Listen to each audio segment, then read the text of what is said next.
2, and 1. Okay, the second part, there's a lot of tensile hitting from a low level. So how to use it? Okay, in general, when people doing a knob saw, okay, like this, knob saw, you can just do this. No problem. And if you do a grab like this, okay, when we do this, make sure you do a low punch, just like this, low punch, like this, pump.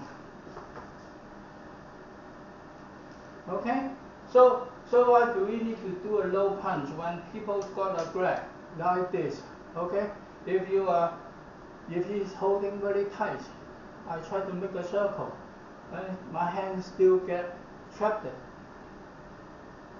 So the only way to get through this strong grip, we need to turn around, okay, and make a low punch like this. Okay. So how about if people just go in and keep the punch to lock your protective arm like this. Okay, like this. We can do the section 2 and 3 just like this. We do again like this. Okay, maybe we can see from another view. Okay, slow. Yes. Okay, sometimes it is no time for you to do a bone saw. If the hand is trapped very close, like this, okay, then you're in a big trouble. Okay, and he is going to grab you another time. Hit, grab and hit. Okay, okay.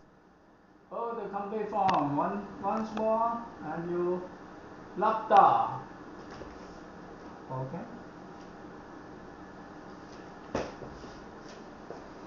Okay, I will make it very slow. Very slow. And punch. So he is doing a double punch. And I do this and make a wooden dummy form and hit him up.